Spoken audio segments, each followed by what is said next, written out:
যদি আমি world cup টিমে স্কোয়াডে পার্মানেন্টলি দলের সুযোগ পেতে চাই তাহলে হয়তো বা আমার জন্য এই পারফরমেন্সটার বিকল্প নেই।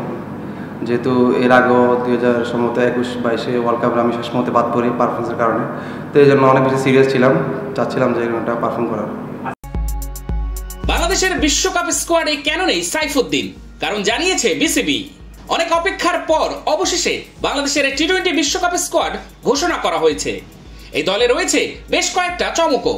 ইনজুরিতে থাকা তাসকিন আহমেদকে আইসিসির এই মেগা আসরে টাইগারদের সহ অধিনায়কের দায়িত্ব দেয়া হয়েছে। তবে দলে জায়গা মেলেনি পেস অলরাউন্ডার মোহাম্মদ সাইফুদ্দিনের। তার সঙ্গে প্রতিযোগিতায় উতরে গেছে পেসার তানজিম হাসান সাকিব। আজ দুপুরে বাংলাদেশের 15 সদস্যের চূড়ান্ত স্কোয়াড এবং 2 জন ট্রাভেলিং রিজার্ভের নাম ঘোষণা করেছে বিসিবি। সাম্প্রতিক সময়ে অফ ফর্মে থাকলেও লিটন দাসের উপর আস্থা রেখেছে বোর্ড। দলে সাইফুদ্দিনকে কেন রাখা হলো না? সাইফুদ্দিনকে দলে না রাখা নিয়ে বিসিবির প্রধান নির্বাচক গাজী আশরাফ হোসেন লিপু জানিয়েছেন, আমরা যে কারণে একটু বেশি মুখিয়েছিলাম সাইফুদ্দিনের দিকে, ব্যাটিং করার তিনি খুব একটা সুযোগ পাননি। তার ডেথ ওভারে ইয়র্কার করার যে অ্যাবিলিটিটা ছিল সেটা অনেক কম পরিলক্ষিত হয়েছে। সেখানে আরও অনেক উন্নতি করতে হবে। আমার মনে হয় যেটা ঘরোয়া টুর্নামেন্টে করেছে সে তার সঙ্গে ইন্টারন্যাশনাল ক্রিকেটে এসে একটা তারতম্য আমরা লক্ষ্য করেছি। না হলে আমি যেটা বললাম, হি ওয়াজ ইন আওয়ার মাইন্ড। কেবল মূল স্কোয়াডেই নয়, ট্রাভেলিং রিজার্ভেও নাম নেই সাইফুদ্দিনের। গত 30 এপ্রিলই আইসিসির কাছে বিশ্বকাপের দল পাঠিয়েছিল বিসিবি। সেই দলে কেবল একটি পরিবর্তন হয়েছে বলে জানান বিসিবির প্রধান নির্বাচক লিপু, আর তা হচ্ছে সাইফুদ্দিনের বাদ পড়াটা।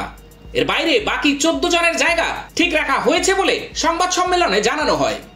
আপনি যে বললেন বিপিএল এর আলোকে চিন্তা করে কিন্তু আমরা একটা দল গুছিয়েছিলাম। এই দলটার থেকে আমরা খুব বেশি বিচ্যুত হইনি। হয়তো একটা প্লেয়ার, এই সাইফুদ্দিনই একমাত্র প্লেয়ার যে নাকি আমাদের 30 তারিখের দল থেকে হি Kant able to make it. Otherwise যে দলটা আমরা ঘোষণা করলাম, আমাদের এই দলের 15 জন খেলোয়াড়ই থাকতো, শুধু সাইফুদ্দিনের জায়গায় এখন সাকিব চলে আসলো, তানজিম সাকিব চলে আসলো। চট্টগ্রামে জিম্বাবুয়ের সঙ্গে সিরিজের প্রথম টি-20তে মাঠে নেমে নিজেকে প্রমাণ করেছিলেন সাইফুদ্দিন। ব্যাটিং এর সুযোগ না পেলেও সেদিন বোলিং দিয়ে নিজেকে প্রমাণ করেছিলেন। জিম্বাবুয়ের সঙ্গে 4 ওভার বোলিংয়ে মাত্র 15 রান দিয়ে নিয়েছিলেন 3টি উইকেট। দীর্ঘদিন পর মাঠে ফেরা এবং নিজের পারফরমেন্স নিয়ে সাংবাদিকদের প্রশ্নের উত্তরে সাইফুদ্দিন বলেছিলেন, প্রথমত আলহামদুলিল্লাহ, কারণ যেহেতু প্রায় অলমোস্ট 18 মাস পর আন্তর্জাতিক ম্যাচে ফিরলাম, তো আমার জন্য বিষয়টা টাফ ছিল। যদি আমি ওয়ার্ল্ড কাপ টিমে স্কোয়াডে পার্মানেন্টলি দলের সুযোগ পেতে চাই তাহলে হয়তো বা আমার জন্য এই পারফরমেন্সটার বিকল্প নেই। যেহেতু এর আগেও 2021-22 ওয়ার্ল্ড কাপে আমি শেষ মুহূর্তে বাদ পড়ি পারফরমেন্সের কারণে, তো এই জন্য অনেক বেশি সিরিয়াস ছিলাম, চাচ্ছিলাম যে এরকমটা পারফর্ম করার। আজকে নিজের বোলিং নিয়ে আজকে কতটা সন্তুষ্ট? না, আলহামদুলিল্লাহ। দেখেন, কিছুদিন আগে আমরা এখানে বিপিএল খেলছি, এখানে কন্ডিশনটা জানি। চিটাগাং সবসময় বরাবরই আমার জানা কন্ডিশন। এখানে আমি যখন এজ লেভেল খেলি সবসময় এই উইকেটে প্র্যাকটিস করেছি, তো এই জন্য আমার জন্য কিছুটা কন্ডিশনটা বুঝতে ইজি হয়েছে।